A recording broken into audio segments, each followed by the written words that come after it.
Thank you. First, let me acknowledge the traditional owners of this land and pay my respects to their elders past and present. And also let me pay a particular tribute and welcome to Margaret Whitlam, who, of course, as we know, is herself a great Labor icon.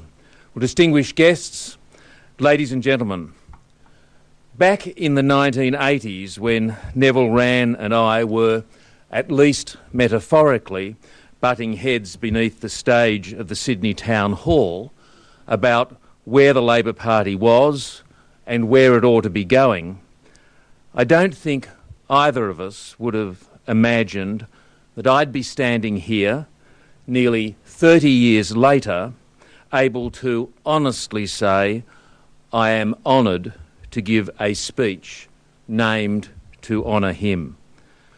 But ladies and gentlemen, despite any disagreements back in those days, one thing was never in question, that the Labor Party was both big enough to include our differences and more important than any of us. You all know that the 1970s and 1980s in New South Wales were a time of internal party contests that made today's so-called factional brawls look mild. We were all left, right, unaligned, aware we were fighting over the future of the Labor Party, fighting over which policies would take priority, which rules would prevail, over what exactly Labor's timeless goal of a better life for working Australians meant in a new and changing world. At times, those contests were bitter and very public. Despite that, despite front-page newspaper stories and blazing rows on the floor of State Conference, which Neville Wran himself was not shy about taking part in, Neville became the longest continuously serving New South Wales Premier up to that time, and in 1983, federal Labor came to power and stayed in government for 13 years. Ladies and gentlemen, for the men and women of the party in those days, we had our disagreements, we had our ideological divisions, and at times we had our very bitter personal differences. But we knew the party came before them all. We fought hard, and if we lost, and being on the left, I often lost. Actually, I always lost. We set our sights on the next issue, and we set aside our differences in opinion to work together when the party's interests were threatened or election campaigns rolled around. The party was and was known to be diverse, but it was not disunited, and none of us were disloyal. In the New South Wales Parliamentary Caucus, as well as at conference, debate was robust. Differences of opinion and criticism were the rule, not the exception. No one doubted that the party was alive and kicking. It is perhaps the hazard of asking someone my age to give a speech that you'll hear how much better things were in the good old days.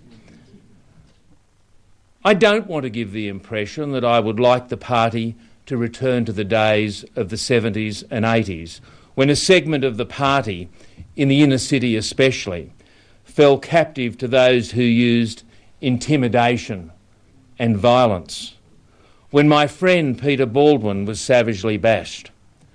We cleared that element out of the Labor Party, and the fight to do so is one of the things I'm proudest of. But there have been some changes to the party and the party culture that I think could stand re-examination. When I joined the ALP, it was the political face of a broad social movement. Many of the tensions and disagreements within the party were precisely the result of the depth and breadth of its appeal as a party that promised reform through government. All of us were deeply and passionately committed to the Labor promise of bringing something better to the people, working for the betterment of mankind, not only here but anywhere we may give a helping hand. Opinions, however, varied on what should take priority in that struggle and what policies and legislation would best achieve it. Ending Australia's involvement in Vietnam, defending unions and unionists in the workplace, fighting apartheid in South Africa, free tertiary education and healthcare, decriminalising homosexuality, better sewerage for the suburbs, workplace equality for women, preserving Australia's environmental heritage, modernising Australia's censorship laws, preventing nuclear proliferation. The list of Labor concerns was a long one.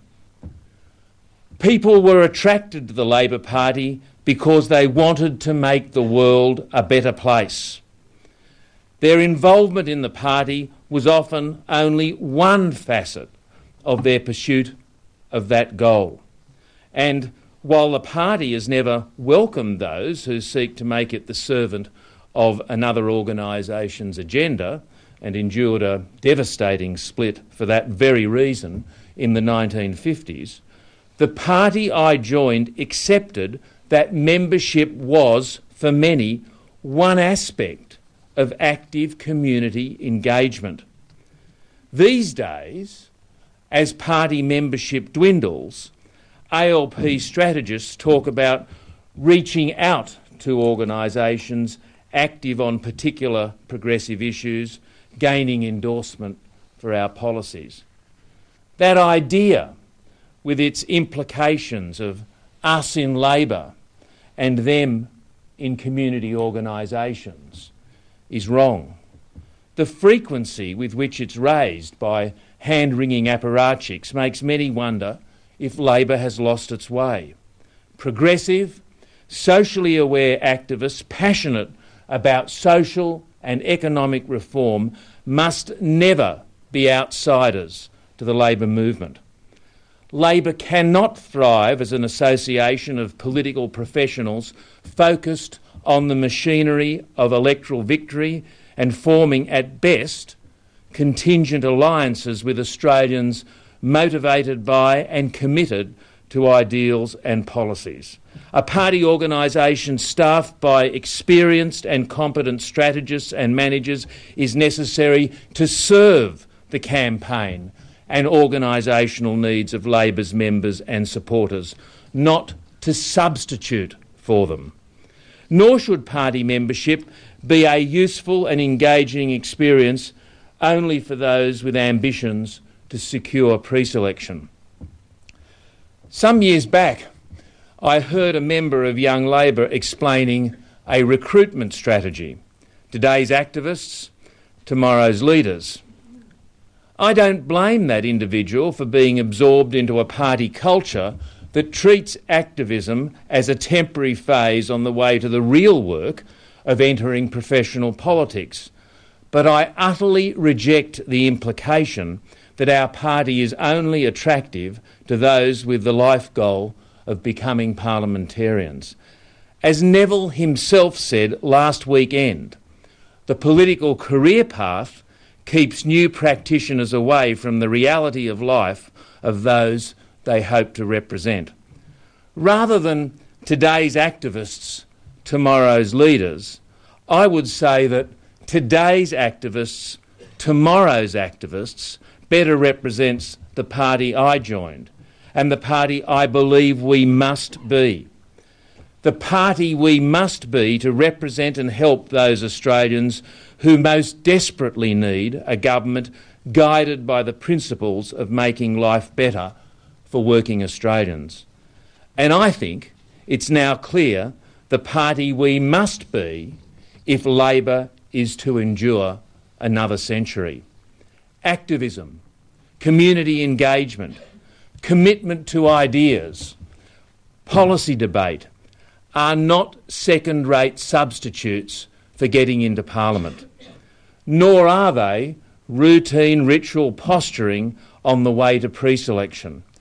Committed members with ideals may complicate the lives of careerist party managers, but they are the lifeblood of Labor.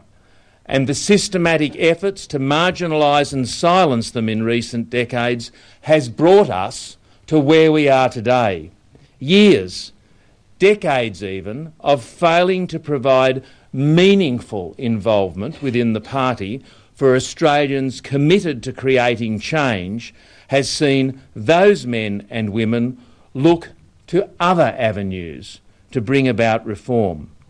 A party culture where passionate advocates and enthusiastic community activists are seen as a hindrance to the so-called real business of the ALP has seen young voters desert Labor. As Neville Wran said in 2005, a party that's just managerial, well, that's what the coalition is. That can't happen to the Labor Party. But it is happening.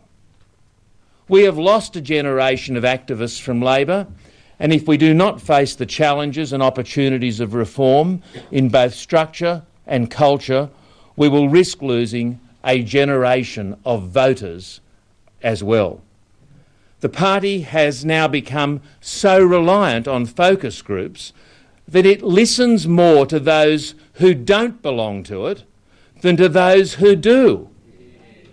This makes membership a sacrifice of activism, not a part of it. Ladies and gentlemen, engaging in and influencing debates on policies and values throughout our community is something very many Australians find richly rewarding. As we can see from the numbers walking away from a political party that ignores them and straight through the doors of organisations that provide the engagement they seek, organisations such as GetUp. Once, our test for whether or not our policies met the expectations of the community was conference. The arguments on conference floor, when they didn't, were audible, blocks away.